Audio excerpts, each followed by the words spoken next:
my eyes opened. I was lying on my back, my feather-filled duvet keeping my nose warm as the heavy air sank. I was overcome with dread. When I finally crawled out from beneath the covers, I tiptoed across the cold, hard floor and pulled the curtains apart. The world was blanketed in a foot of fresh, crisp snow, and on any other day I would have loved to have seen it. But that morning, my heart felt like a dead weight, churning deep in my belly. From behind me, my husband said, "Sarah, we're going to have to take the subway or we'll never get there on time. I'll go tell your dad, okay?" So I went into the bathroom, closed the door, turned on the shower, and climbed in. And the tears started streaming down my face. The water scalded my back as the cold tile numbed my forehead as I sobbed. This can't be happening. I don't want to do this. I do not want to do this.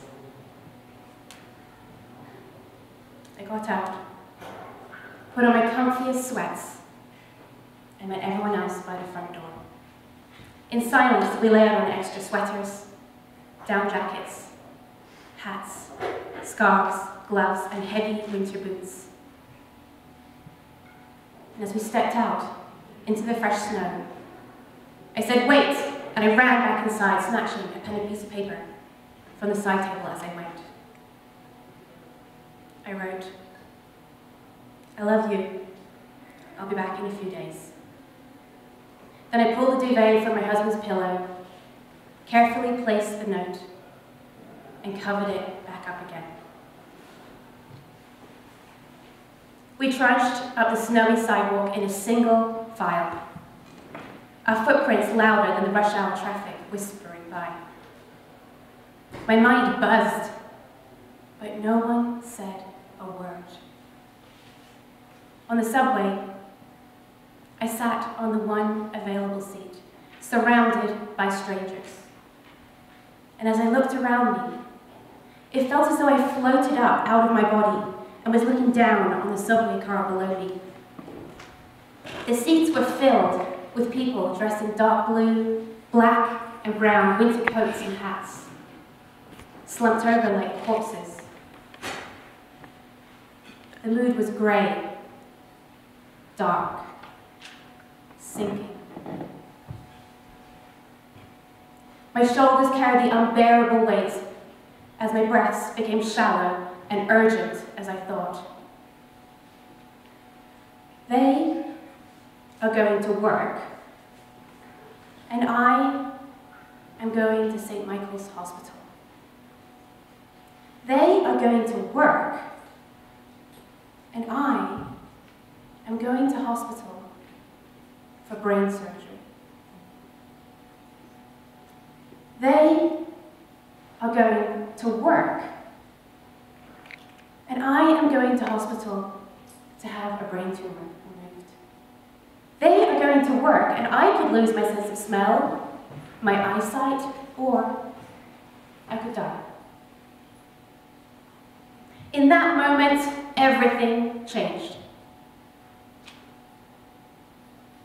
Most of us take life for granted. We think we're immortal. We think we have all the time in the world. But we don't. Just 6 weeks before, I was sitting in a beige medical office on a padded fold-up chair. All the swear words that ever existed were flowing very freely through my mind. Trust me. Standing next to me was a man, my neurosurgeon. Not much taller than me, balding, white hair, glasses.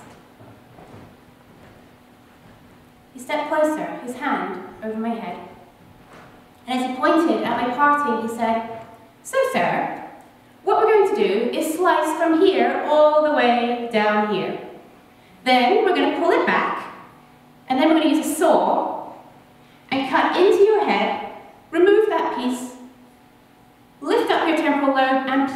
tumour. Then we'll sew you back up again. And he said it as if you get off the train at Dundas West Station, you cross over Bloor Street, you walk down Roncesvalles, and you get on the 506. This man, this doctor, this stranger, was going to cut into my head and move my brain around. Shouldn't he buy me dinner first? I was 31 and really successful. I had done everything I was supposed to do. I had just finished a really exciting move across Canada to Toronto. And I had a great job. They had just given me a promotion and a raise. I was a newlywed and I had an awesome apartment overlooking the park. I had all my ducks in a row. Yet suddenly, this. I had never been in hospital before. In fact, I had never so much as had the flu before. Yet here I was, lying on my back, staring at the ceiling of a brightly lit room.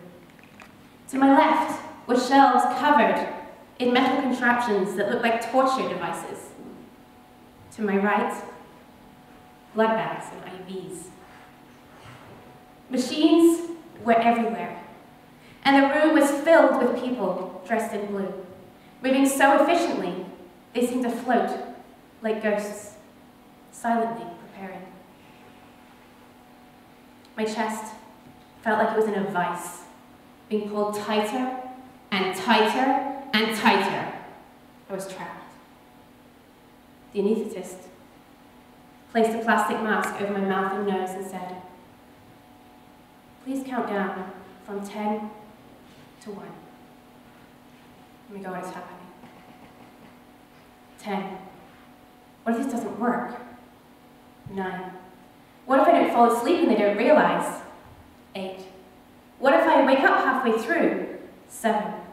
What if I don't wake up at all? 6. So clearly I survived. But as I recovered, I had a horrible realization. Despite having achieved everything I was supposed to for my age, I didn't like my life. I had this stunning apartment, but I never asked myself, where do I really want to live? If I could live anywhere in the world, where would it be? I mean, I was a real outdoorsy girl living in downtown Toronto. My husband and I looked like a great match on paper, but I realized that we had gotten married because that's what you do when you're 30 and been together a certain number of years. I wasn't really sure if we even liked each other anymore. And my career as a graphic designer was building a fantastic resume. My design skills making my clients millions of dollars, but in ways that were so far off from my personal values. It just didn't feel right anymore, and I needed to take some time to step back and figure out what I wanted in my life from then on in. There's this cliche. One of those things we say so often that we become completely immune to the meaning. You only live once. And I know that you have heard this a million times before. Just eat the chocolate cake, you only live once. Or how about, just buy the damn shoes, you only live once. But it means so much more.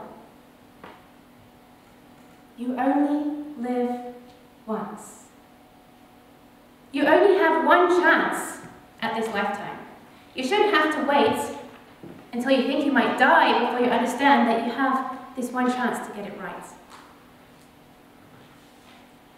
What I've come to realize is that so many of us are completely disengaged from what's really important to us.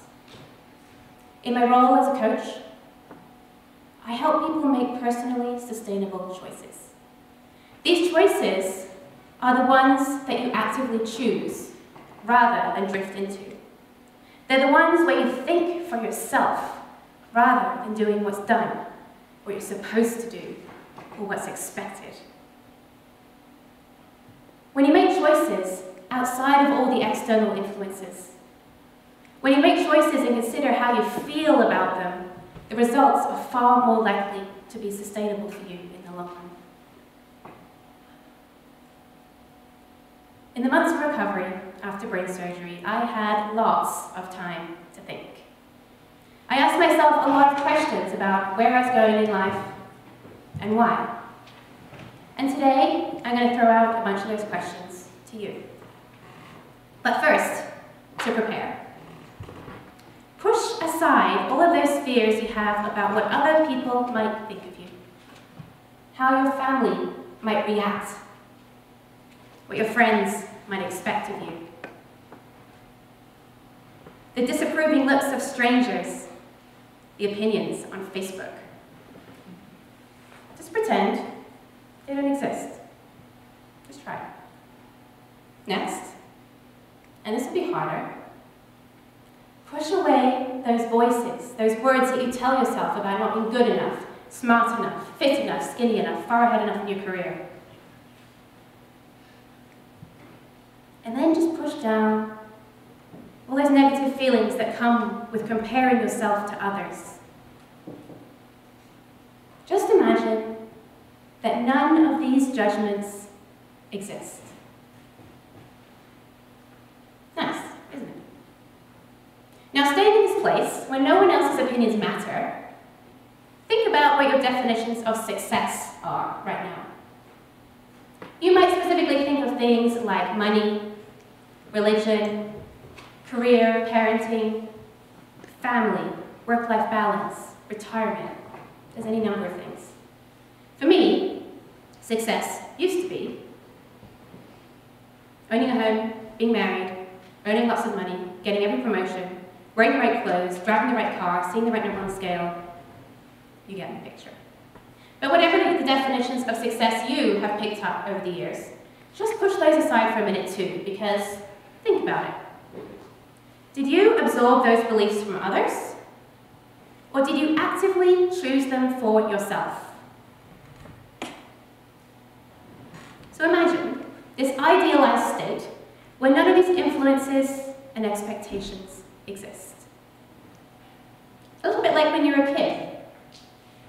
When you had total freedom to be whoever you wanted to be. And so, as much as is possible right now, you have a blank slate. And what I want to know is, what do you actually want?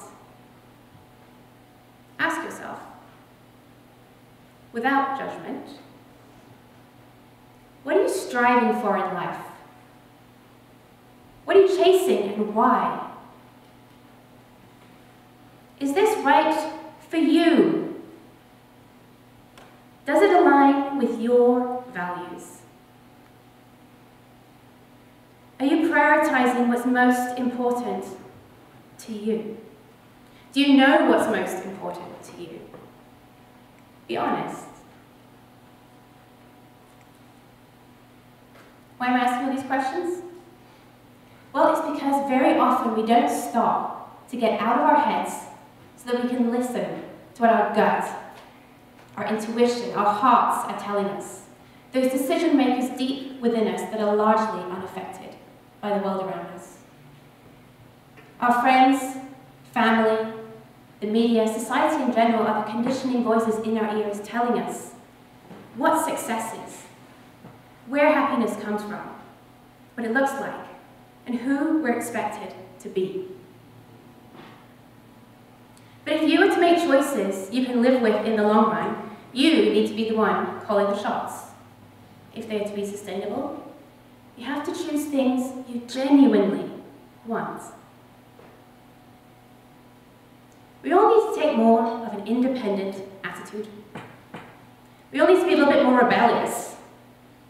We all need to step off that path we've been told we should be on, step away from all those external voices so that we can finally consider what we will really want to do with this precious life we've been given.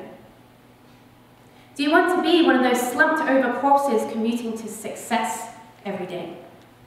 Or do you want to discover what you stand for outside of a lifetime of unwritten rules? So that you can say yes and no without shame and with complete honesty. A brain tumor turned my life upside down, changing it forever. Starting the process to learn about who I really wanted to be was just as terrifying as that moment that I was wheeled into that operating room. But I was determined not to let this new perspective on life go to waste. Ultimately, I left my lucrative design career and started doing work that felt more meaningful to me.